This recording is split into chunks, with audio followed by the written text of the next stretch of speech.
열왕기상 13장. 갑자기 유다에서 올라온 예언자 한 사람이 나타났다.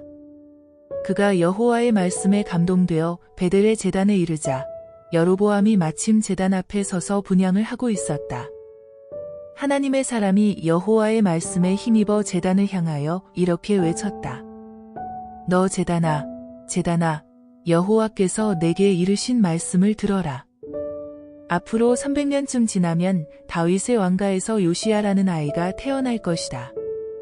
그가 내 위에 제물 바치는 제사장들을 죽여 제물로 바칠 것이며 무덤 속에서 잠자는 부정한 해골을 꺼내다가 내 위에서 태워 분향함으로써 너를 부정한 제단으로 망쳐 놓을 것이다. 그리고 그는 꼭 이대로 될 것이라는 증거를 댔다.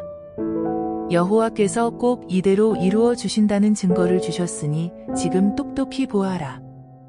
이 제단이 저절로 갈라져 제단 위에서 타던 제물의 기름이 땅바닥으로 흘러내릴 것이다. 제단 앞에 서서 제사드리던 여로보암 왕이 하나님의 사람을 향하여 손가락질하면서 체포 명령을 내렸다. 저 놈을 당장 붙잡아라. 그러자 바로 그 순간에 예언자를 향해 펼쳤던 그의 손이 빳빳하게 굳어져서 다시 그 손을 거두어 들일 수가 없었다. 바로 이때에 돌로 쌓은 제단이 갈라지고 그 위에 제물 기름이 땅바닥으로 흘러내리면서 불타던 제물들이 사방으로 퉁겨나갔다. 하나님의 사람이 여호와의 말씀에 감동되어 예고한 징조대로 된 것이다. 왕은 곧 그 예언자의 하나님께 벌을 받아 마비된 것을 깨닫고 이렇게 간청하였다. 제발 당신의 하나님 여호와께 기도드려 내 손이 다시 성해지도록 도와주시오. 하나님의 사람이 여호와께 기도드리자 왕의 손이 예전과 같이 되었다. 왕은 이 예언자의 하나님이 두려운 것을 깨닫고 그 하나님의 사람과 유대관계를 맺고 자기의 체포명령에 대하여 사과도 하고 무서운 예언의 효과도 무산시키기 위하여 제단 가까이에 있는 별궁으로 그를 초대하였다. 나와 함께 별궁으로 올라가 식사도 하고 좀 쉬었다 가시오. 나는 당신에게 선물을 한 가지 드리고 싶소. 그러나 아무도 모르게 왔다 가야 되었던 하나님의 사람이 이렇게 대답하였다. 임금님이 나에게 임금님의 재산 절반을 준다고 약속을 해도 임금님과 함께 가지는 않겠습니다. 이곳에서는 먹지도 않고 마시지도 않겠습니다. 여호와께서 나를 이곳으로 보내실 때 그렇게 하도록 명령하셨기 때문입니다. 너는 거기서 무엇을 먹거나 마시지도 말고 내가 갔던 길로 되돌아오지 말며 내가 그곳에 다녀온다는 것을 아무도 모르게 하여라. 그러고 나서 하나님의 사람은 그가 올 때와는 다른 길로 해서 유다의 고향 땅으로 돌아갔다. 그때 베델 성읍에는 늙은 예언자 한 사람이 살고 있었다. 그는 예언자 학교를 세운 후 많은 제자들을 가르치고 있었으므로 그날에 있었던 일을 전혀 모르고 있었다. 그러나 그의 제자들이 베델 성소에서 일어난 일을 모두 전해 주었다. 하나님의 사람이 그날 베델에서 행한 일과 왕에게 선포한 말을 그대로 늙은 예언자에게 들려주었다. 그 말을 듣고 늙은 예언자가 물었다. 그 사람이 어느 길로 돌아갔느냐? 제자들은 유다에서 온 하나님의 사람이 돌아간 길을 봐두었다가 알려주었다.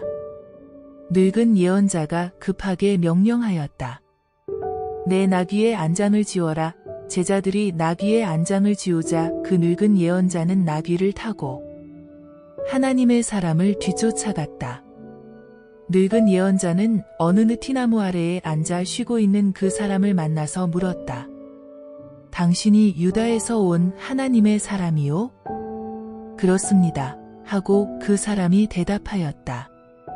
그 늙은 예언자는 왕보다 더 성공적으로 자기의 명성과 위치를 확보하고 싶었다. 그래서 우선 그 하나님의 사람과 유대관계를 맺기 위하여 그를 자기 집으로 초청하였다. 나와 함께 우리 집으로 가서 식사라도 합시다. 하나님의 사람은 왕의 초대를 거절할 때와 똑같은 말로 거절하였다. 나는 당신을 따라서 돌아갈 수 없습니다. 나는 이곳에서 누구 집에 들어가 먹거나 마실 수 없습니다. 여호와께서 내게 그것을 엄격히 금하시고 심지어 갈 때와는 다른 길로 돌아서 오도록 명령하셨기 때문입니다. 이는 누구에게든 방해받지 말고 은밀히 다녀오라는 뜻이 아니겠습니까? 그러나 그 늙은 예언자는 노련하게 거짓말을 하였다. 나도 사실은 당신과 똑같은 예언자요. 여호와께서 내게 천사를 보내 이렇게 명령하셨소. 그 사람을 집으로 데려다가 먹을 것과 마실 것으로 대접해 주어라. 여기서 하나님의 사람은 자기가 직접 받은 여호와의 말씀보다 다른 사람의 말을 더 의지함으로써 여호와께 불순종하게 되었다.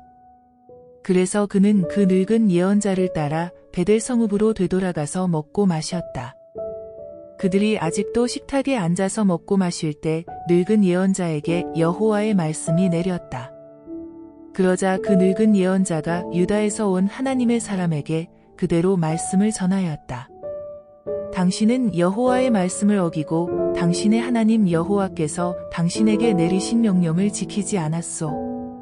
오히려 당신은 가던 길을 되돌아와서 전혀 먹고 마셔서는 안 될 이곳에서 먹고 마셨소. 그러므로 당신은 곧 죽을 것이며 당신의 시체마저 조상들의 무덤에 묻히지 못할 것이요.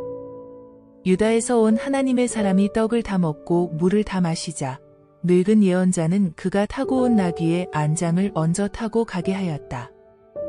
길을 나선 하나님의 사람은 베델 성읍을 떠나 한적한 곳에 이르렀을 때 사자를 만나 죽었다.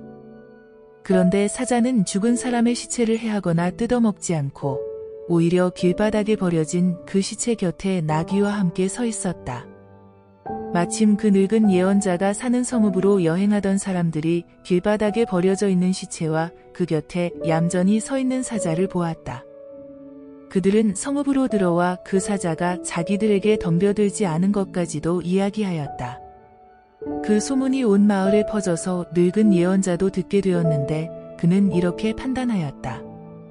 그 죽은 사람은 바로 여호와의 명령에 불순종한 하나님의 사람이다. 여호와께서 그에게 예고하신 대로 사자를 보내 물어 죽이게 하신 것이 틀림없다. 그는 자기의 나귀의 안장을 얹도록 제자들에게 이르고 즉시 나귀를 타고 현장에 가보니 마을에서 들은 소문과 꼭 같았다. 나귀와 사자는 시체 곁에 그대로 서 있었고 사자는 죽은 사람의 시체를 뜯어먹거나 나귀를 해치지 않았다. 그 늙은 예언자는 하나님의 사람의 시체를 그가 타고 갔던 나귀에 싣고 돌아와 슬피 울며 장사 지내 주었다. 이리하여 하나님의 사람은 마침내 늙은 예언자의 성읍으로 영원히 돌아오게 되었다. 늙은 예언자는 그 하나님의 사람의 시체를 자기의 가족 묘실에 안치하고 나의 형제여 슬프도소이다 하며 울부짖었다. 장례식이 끝난 후에 늙은 예언자가 제자들에게 이와 같이 유언하였다. 내가 죽으면 하나님의 사람이 안장된 바로 그 무덤에 같이 묻어주시오. 그가 여호와의 말씀에 감동되어 베델의 제단과 사마리아 지방에 있는 모든 산당에 대하여 선포한 예언이 틀림없이 그대로 이루어질 것이기 때문이요. 여로보암은 손이 마비되는 체험을 하고 나서도 자신의 흉악한 길에서 떠나지 않았다. 그는 그 뒤에도 계속 제사장이 되겠다고 지원하는 사람은 서슴없이 산당의 제사장으로 임명하였다. 이러한 죄 때문에 그의 온 집안이 망하고 그의 온 왕가가 무너지게 되었다. 그래서 그의 아들 나답은 겨우 2년 동안 왕 노릇을 하고 자기의 부하에게 암살당하였으며 이때에 여로보암의 후손들도 모두 몰살되어 그의 집안이 완전히 몰락해 버렸다.